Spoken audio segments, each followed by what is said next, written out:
Oui, de l'émotion et du sourire. Vous le verrez, je pense qu'au cours de cette journée, nous aurons les deux réunis à la mémoire de Bernard. Je veux excuser Hélène Jouan, qui explique que je suis là devant vous à animer un peu au pied levé. Elle n'a malheureusement pas pu nous rejoindre pour une raison indépendante de sa volonté, un problème de mobilité. Donc on va continuer avec une première séquence vidéo et on vous propose une sorte de matinale particulière puisque il s'agit d'une interview réalisée, ça a été indiqué tout à l'heure, par les étudiants en master de journalisme de l'IEP, qui ont donc réalisé un certain nombre d'interviews de gens qui ont travaillé ou qui ont connu Bernard Maris.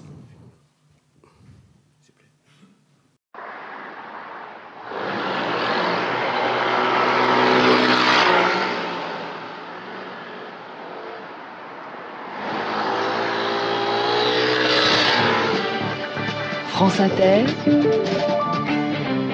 7-9 de Patrick Cohen. Bernard Maris, je le côtoyais, je le croisais déjà lors de ma première venue à France Inter, il y a quelques années de cela, quand j'étais sur la matinale à la rédaction en chef au journal de 8 heures. Il avait ses interventions régulières.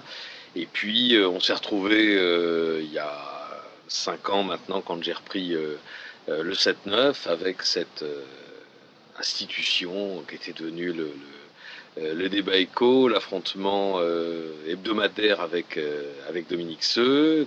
Dans la matinale, il faisait partie des meubles, si je puis dire. Bernard avait cette caractéristique qui est assez rare dans nos métiers, d'être un homme joyeux. Et d'être un homme joyeux en toutes circonstances. Et il a connu des moments privés qui étaient désagréable, mais c'est quelqu'un qui, vis-à-vis des autres, de son entourage et de son environnement professionnel, affichait toujours une forme de générosité, de bienveillance, de joie de vivre qui se lisait sur son visage. Il y a beaucoup d'économistes sérieux de par le monde.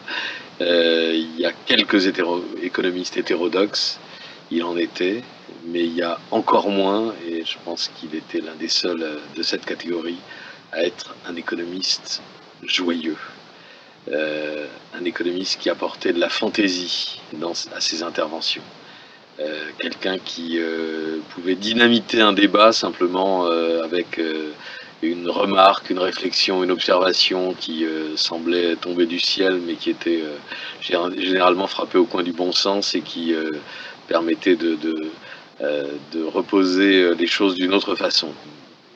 C'est vrai que son sourire nous manque. Je revois, quand je pense à Bernard, je pense souvent à la façon dont le dessinait Cabu, autre grand qui nous manque. Cabu le dessinait toujours avec un large sourire, un peu façon Joker, avec une trentaine de dents apparentes.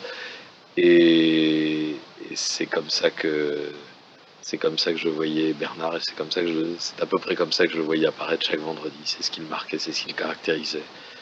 Et ça le manque terriblement.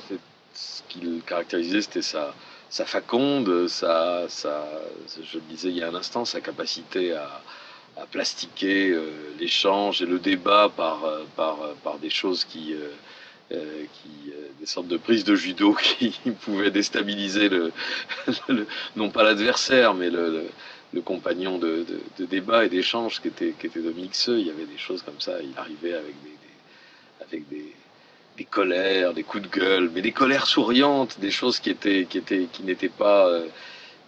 jamais haineuses ou jamais réellement agressives. Voilà, c'est quelqu'un qui était, oui, c'est quelqu'un qui pouvait être révolté tout en étant bienveillant avec les sujets qu'il traitait. Vous avez rappelé qu'il allait à rebours des voix qu'on entend généralement dans le paysage radiophonique. Il était plutôt pour l'État que pour le marché. Il avait pas une vision d'économie centrée sur l'entreprise. Est-ce que, d'après vous, c'était compliqué pour lui de tenir une telle position dans le débat public ? Non, je crois pas. Je crois qu'il l'assumait tranquillement et avec beaucoup de sérénité. De ce point de vue-là, il se poussait pas du col. Je veux dire, j'ai jamais entendu dire Bernard, je suis le seul à avoir dit ça. Il ne pratiquait pas l'autocitation. Je suis le premier à l'avoir dit déjà il y a 10 ans dans un de mes livres, etc. Alors que franchement, il aurait pu largement montrer à quel point il avait été pionnier pour beaucoup d'idées qui aujourd'hui se diffusent un peu plus largement. Et non, il y avait de ce point de vue-là une forme je dirais, il y avait pas mal de modestie. Et il assumait tranquillement ses débats chaque vendredi matin ici.